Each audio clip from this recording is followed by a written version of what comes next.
Hey, good afternoon. This is Father Larry Duncklee. I'm at St. John the Evangelist Parish in Riverhead. And this message is really for all our parishioners, but anyone else who wants to listen, they're welcome to do so. Over the past 15 months, because of COVID, but also because of the normal process of aging, normal process of people moving away or having events in their lives, like perhaps a new child, perhaps someone is sick, those things. Because of all of that, we have a need now for ministers and volunteers. Some of them can no longer do it. Some have died, some have moved away, some have gotten too frail. They can't walk and do it anymore. So I'm asking you to think about this. What are some of the ministries? Well, the Mass is real important. And at that Mass, we have lectors, those who proclaim the Word of God. We don't have enough lectors at this point. And sometimes we have to ask someone from the pew to read, or sometimes I'll do the reading myself if we don't have one. And that shouldn't be happening because people need to participate. The second are ministers of communion. We have almost enough for all the masses, but we don't have enough to visit the sick at the home. And we have a lot of people in our community who are homebound. Some of you may still be homebound because of the COVID, but we need people to visit in the home for the Eucharist. Pretty soon we're hoping that the hospital and the Acadia nursing facility will open up again, and we can have people go there to bring communion. If that happens, we need a lot of people to go there and do that.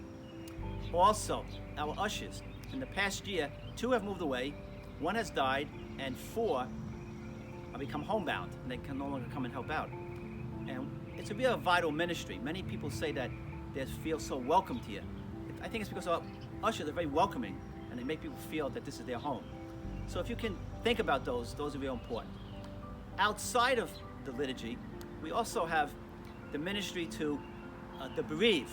We have a great group of women who visit the sick. The bereaved, those who have had someone die, they go to the wake. But afterwards, they visit as well, maybe a few months later. 2 of those people have moved away, and 1 is no longer able to because she's getting a little bit more frail and weak. We also have our catechists. Some catechists made a decision not to come back because just of the whole situation, they're still afraid, and they may come back later on, but at this point they're not. So we need catechists. We need support team. We have a solid youth ministry group, but unless we get a support team, we really can't have the activities we'd like to have. We also need a support team for the RCIA. It's the initiation of someone new into our faith. A few weeks ago, we had a young man baptized, confirmed. His wife was confirmed, and they were married in the church. And that was a wonderful, wonderful thing. But it takes a team of people to do that. We also are trying to create a baptism preparation team. Basically, I'm looking for 3 couples who can work together somehow. We will give you the video that you watch with the couples who have the child, and just talk about your own experience of raising a child in faith. That's all we're looking for. And then also diaconate, the deacons. There were 3 deacons in our parish, Bill, Dan, and Peter. They're all older than me. I'm 66. I think the youngest of them might be 73 or 4. And they're getting tired of some of the stuff they're doing. They also have issues in their families. Some of them have health issues. Some of their families have health issues. So they can't do all the things they used to do. We're going to need deacons even down the road. It takes at least 3 years in our diocese for someone to study to be a deacon.